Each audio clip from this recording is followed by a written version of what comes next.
नमस्कार दोस्तों, मैं हूं इंद्र मोहन शर्मा और आप देख रहे हैं परत दर परत व्यू चैनल का विश्लेषण कार्यक्रम। मुद्दा है हरियाणा की जींद रैली में केजरीवाल के सवाल।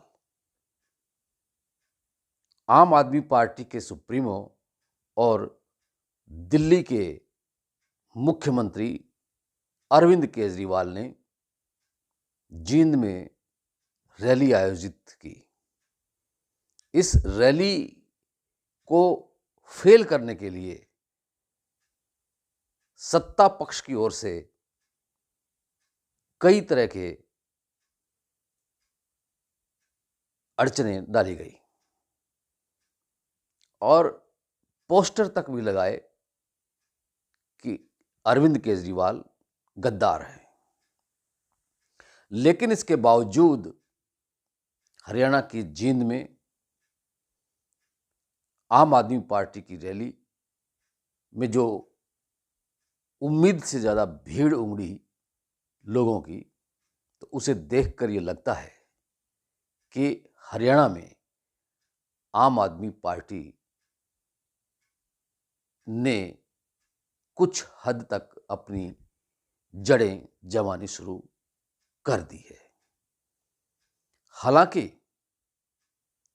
हाल ही में बीते दिनों आम आदमी पार्टी के जो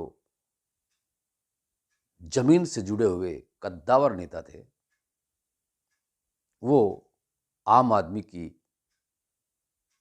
झाड़ू का तिनका तिनका बिखेरने में कोई कसर बाकी नहीं छोड़ी, क्योंकि उन्होंने आम आदमी पार्टी को टाटा बाय बाय करके कोई कांग्रेस में चला गया तो कोई सत्ता पक्ष बीजेपी की शरण में चला गया। जिक्र करते हैं आम आदमी पार्टी के नेता रहे पूर्व मंत्री निर्मल सिंह और उनकी बेटी चित्रा सरवारा का, जिन्होंने आम आदमी पार्टी को छोड़कर कांग्रेस में शामिल हो गए। वहीं आम आदमी पार्टी की कैंपेन पार्टी की चेयरमैन डॉक्टर अशोक तंवर ने भी आम आदमी पार्टी को छोड़कर अब बीजेपी की शरण में जा चुके हैं। इस तरह की जो उलटफेर आम आदमी पार्टी में हुई है, उससे कहीं न कहीं आम आदमी पार्टी कमज़ोर तो हुई है, लेकिन फिर भी आम आदमी पार्टी के सुप्रीमो और दिल्ली के मुख्यमंत्री अरविंद केजरीवाल और पंजाब में भी आम आदमी पार्टी की सरकार है और पंजाब के मुख्यमंत्री भगवंत मान के हौसले बुलंद हैं। अभी भी उन हौसलों को देखकर ऐसा लगता है कि अभी हरियाणा में जो विधानसभा के जो चुनाव होंगे, उसमें खूब घमासान हो सकता है। जींद रैली को संबोधित करते हुए अरविंद केजरीवाल ने साफ तौर से कह दिया कि हरियाणा के एक तरफ दिल्ली, जहां आम आदमी पार्टी की सरकार है, तो दूसरी तरफ पंजाब, वहां भी आम आदमी पार्टी की सरकार है। लेकिन ये जो बीच का जो हिस्सा हरियाणा रह गया है, तो ये क्यों अछूता है आम आदमी पार्टी से?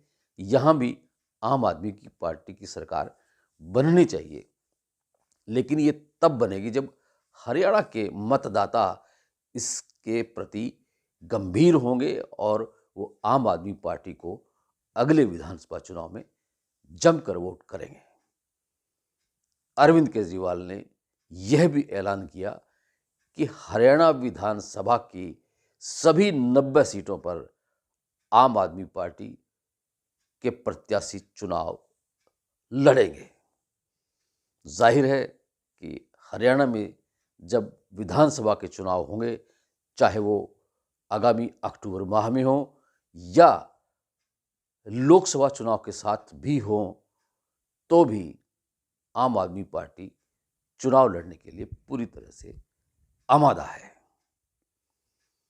जींद रैली को संबोधित करते हुए अरविंद केजरीवाल ने कई सवाल उठाए, महंगाई पर, शिक्षा पर, बेरोजगारी पर। उन्होंने कहा कि अरविंद केजरीवाल को इनकम टैक्स, ईडी, सीबीआई, हर तरह की एजेंसी को बीजेपी सरकार ने पीछे लगा रखा है और वो चाहते हैं कि अरविंद केजरीवाल को गिरफ्तार कर लिया जाए। उन्होंने कहा कि वो गिरफ्तारी से नहीं डरते, लेकिन वो सवाल ये करते हैं कि महंगाई क्यों है, महंगाई के साथ साथ बेरोजगारी क्यों है और शिक्षा महंगी क्यों है। तो उन्होंने कहा कि दिल्ली में शिक्षा बहुत सस्ती है क्योंकि वहाँ शिक्षा माफिया के साथ दिल्ली सरकार की कोई साठगांठ नहीं है, जबकि जहाँ बीजेपी की सरकारें हैं वहाँ के प्राइवेट स्कूलों की फीसें बहुत ज़्यादा हैं। क्यों कि बीजेपी सरकार का शिक्षा माफिया के साथ साठगांठ है। पेट्रोल डीजल क्यों महंगा है, क्योंकि पेट्रोल डीजल की जो कंपनियां हैं उनके साथ बीजेपी की सरकार के साठगांठ है। इस तरह से महंगाई बढ़ी हुई है। उन्होंने कहा बेरोजगारी भी बीजेपी सरकार की गलत नीतियों की वजह से ही बढ़ी हुई है। उन्होंने कहा कि जब दिल्ली में शिक्षा, स्वास्थ्य, दवाइयाँ कम रेट पर मिल सकती हैं तो फिर बीजेपी की जहाँ सरकारें हैं उन राज्यों में क्यों नहीं ऐसा होता। ये ऐसे कई सवाल उठाए हैं केजरीवाल ने जिन पर खूब बवाल हो सकता है, लेकिन अब सवाल ये उठता है कि क्या अरविंद केजरीवाल आने वाले चुनाव तक राजनीतिक गलियारे में रहेंगे या जेल की सलाखों के पीछे जाएंगे। क्योंकि दिल्ली के शराब घोटाले में, मनी लॉन्ड्रिंग के मामले में आम आदमी पार्टी के उप मुख्यमंत्री रहे मनीष सिसोदिया जेल के सलाखों के पीछे हैं। उनके जो मंत्री रहे सत्येंद्र जैन वो भी जेल की सलाखों के पीछे है। आम आदमी पार्टी के जो राज्यसभा सांसद हैं संजय सिंह वो भी जेल की सलाखों के पीछे हैं। उनकी अभी तक जमानत तक भी नहीं हो सकी है। और जो आम आदमी पार्टी के जो कद्दावर नेता थे वो आम आदमी पार्टी को छोड़कर जा चुके हैं। ऐसे में सवाल उठता है कि आम आदमी पार्टी आने वाले लोकसभा और विधानसभा चुनाव में किस हद तक कामयाबी हासिल करती है और कैसे वो अपने अस्तित्व को कायम रख पाएगी। विश्लेषण कार्यक्रम में आज इतना ही।